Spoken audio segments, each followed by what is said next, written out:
Bom dia, galera, aqui é o professor Aleph da Texel Cursos. É, Agora eu vou passar para vocês só a questão de um teste, que é o chamado teste de condução reversa, certo? Então é importante a gente saber esse teste porque nós precisamos saber se as linhas elas estão com, digamos, os seus dados perfeitos, né? Os seus componentes da linha, se eles estão funcionando perfeitamente, certo? Esse teste a gente faz é um teste comparativo, certo? Então o que acontece? Para você fazer esse tipo de teste, você tem que ter duas placas digamos assim, do mesmo modelo de aparelho. Se você for fazer no Grand Prime, né? Então você tem que ter uma placa boa do Grand Prime para poder comparar com a placa defeituosa, certo? Uma dica que eu dou, sempre que você pegar um celular na sua bancada, celular que mais costuma chegar, né? Os iPhones principalmente, Grand Prime, Moto G2, certo? Esses aparelhos, né? Apesar de ser um pouco antigo, mas ainda chega bastante na assistência. Então o que é que você vai fazer? Você vai pegar os dados tu vai pegar a tua placa e vai fazer o teste nas linhas principais. Por exemplo, essas linhas aqui são a linha da câmera, certo? Deu para ver aí na imagem, né? Que é a linha da câmera. Então tu vai pegar no Moto G2 a câmera é diferente, né? Mas vamos supor que a gente fosse pegar esse aparelho aqui. Então vamos supor que esse aparelho deu entrada para fazer uma troca de frontal, certo? Uma troca de tela.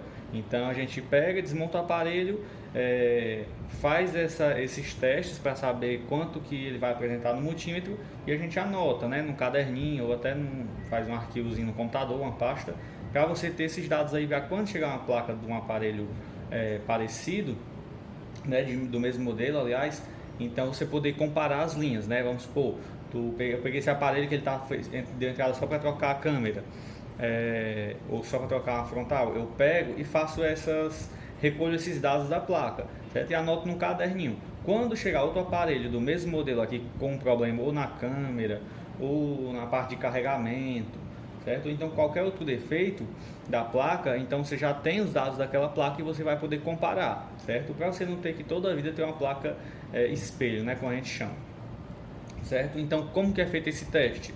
Você vai precisar simplesmente do multímetro, certo? Pode ser esse multímetro aqui, né, automático, certo? Ou você pode pegar aquele multímetro mais convencional, né, que é esse daqui, né, que é muito usado pelos técnicos, certo? Muito bonzinho também. Eu vou nesse caso aqui usar esse automático porque eu me adaptei muito com ele, certo? Mas o teste você pode fazer tanto nesse quanto nesse, certo? Como que é feito? Você vai colocar na escala de diodo, certo? Nesse caso aqui, a escala de diodo, ela é a mesma escala de continuidade, né? Só que você vai apertar o select, tá vendo? Ó? Quando você pressiona o select, ele aparece aqui, ó, a escala agora de continuidade. E agora escala de diodo. Deu pra ver aqui, ó. Certo? Então, no caso eu vou usar qual escala? A escala de diodo, certo? Coloco aqui, certo? O que é importante? Uma dica que eu dou bastante, né? Sempre usar os cabos de prova agulha, né? Ponta agulha, certo? Porque você vai ter uma precisão maior no seu serviço. Porque, como a gente sabe, os componentes são bem próximos, né? Então, se eu fazer com a ponta de prova convencional do multímetro, pode ser que eu apresente erros, certo? Porque a ponta de prova pode pegar em duas pinagens, né? Então, usa a ponta de prova agulha, certo? Como que é feito esse teste? Certo? Então, estou filmando ali as trilhas da câmera, certo? Alguns, né? Porque do outro lado aqui também tem, né? Mas eu vou fazer só nessas aqui para demonstração. Certo? Então como é que eu vou fazer? A ponta de prova positiva do meu multímetro eu coloco no aterramento da placa, qualquer parte metálica, né, que seja aterramento, certo? E a outra ponta de prova, no caso a negativa, eu vou nessas pinagens, certo? Recolher os dados e você vai ver que vai me apresentar uma numeração no meu display aqui, certo? Que numeração é essa? É a chamada impedância, certo? Então ele se torna semelhante com as curvas características, né? Então algo parecido nesse sentido, certo? Então ponto de prova vermelha positiva no aterramento e ponto de prova negativa fazendo os testes, tá ok? Então vamos lá. Primeiro, ó, deu 238, certo? Você vê que ela tá até solta, né? Essas daqui estão até soltas, ó, certo? Então primeira 238, deu para ver ali, né? Segunda, também 238. Terceira, 397.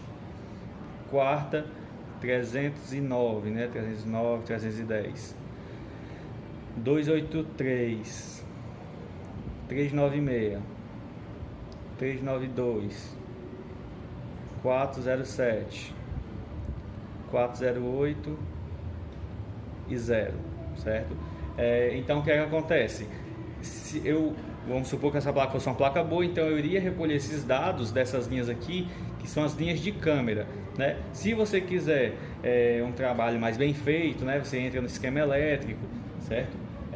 Vai ver quais são essas linhas e daí tu coloca a numeração pelo nome da linha, certo? Tu mostra aqui a impedância pelo nome da linha, certo? Então tu vai ter a impedância de cada um. Se tivesse um capacitor em curto nessa linha, certo? Dá até para ver aqui, né? Que é essa linha aqui. Então o número, a impedância seria diferente da placa boa com a placa ruim. Então tu saberia que o defeito está nessa malha aqui, certo? Porque muitas vezes é difícil identificar a malha que está com defeito, certo? Porque o defeito é a câmera não abre simplesmente. Então tu começa por onde? Como que eu vou começar a analisar isso, né? Então você fazendo esses testes de impedância das linhas, então tu vai saber qual a malha que está com defeito e daí tu poder testar componente por componente, né? Como aqueles testes que a gente já conhece, certo? Vou fazer outro vídeo agora mostrando os testes de capacitor, teste de bobina, certo? O teste de resistor. Então para vocês, o teste de diodo, para vocês saberem testar a malha, né? Porque não adianta você saber que o defeito está nessa malha e não saber como testar a malha, tá ok? Então vou fazer agora o outro vídeo.